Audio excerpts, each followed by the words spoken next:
आज दिनांक 20 मे. आजच्या प्रवचनाचा विषय भगवंताच्या स्मृतीत प्रपंच करावा.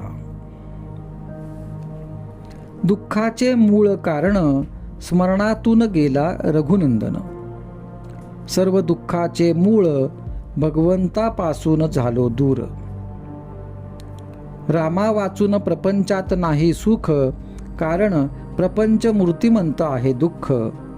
कोळशाने हात काळा झाला, त्याने दुःखी कष्टी झाला. ज्याचा जो धर्म तो त्याने पाळला, आपण मात्र नाही ओळखला.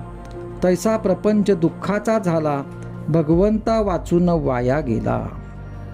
जगातील ऐश्वर्य मानाची प्राप्ती रामरायाविण समाधानाला न देती. जे जे वैभव जगती ते ते आले हाती, वाया सर्व जाते हाती न येता रघुपती. परमात्म्याचे विस्मरण हेच बीज जाणावे मूळ कारण. काळजी चिंता अहंकार भीती तळमळ फार, हा झाला त्याचाच विस्तार. तात्पर्य कडू बी पेरले, त्याचे गोड फळ नाही आले. काळजी आणि भीती भगवंताच्या विस्मृतीत जन्मती. म्हणून प्रपंचातील लाभ आणि हानी परमात्म्याला दूरच करतील दोन्ही.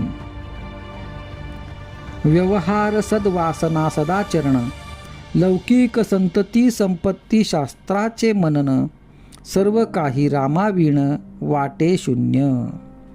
संतती संपत्ती लौकिकाची प्राप्ती, सर्व वैभव जरी आले हाती, तरी रामाविण आहे फजिती. प्रपंची ठेवता दक्षता, न विसंबे रघुनाथा, तोच प्रपंची सुखी जाणा. प्रपंच करावा सर्वांनी जपून, पण रामाचे स्मरण राखून. सर्वस्वी व्हावे भगवंताचे, मी माझे सोडोनी साचे. भगवंताचे होऊन राहणे, याहून दुजे काही न करणे. मी करता नव्हे जाणून करी कर्म, त्याला बाधे ना कलीचा मार्ग.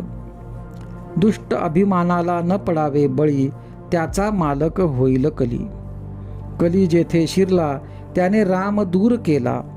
भगवंताचे स्मरण सांभाळून, कोणताही करावा व्यवसाय जपून.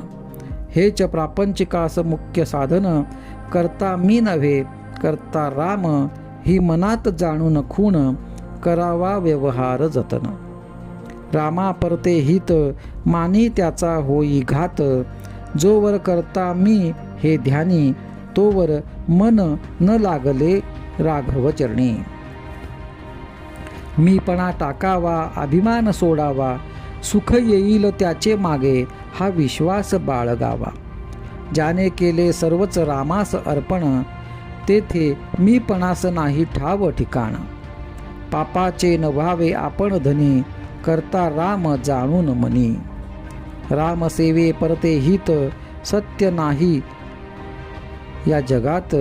म्हणून रामास व्हावे अनन्य शरण, दुःख दूर व्हावयास मुख्य साधन. मनाने होऊन जावे भगवंताचे, त्याने खास केले सार्थक जन्माचे. म्हणून त्याचे भाग्य थोर जाण, ज्याने जोडला राम राणा. ज्याने देह केला रामास अर्पण, धन्य धन्य त्याचे जीवन.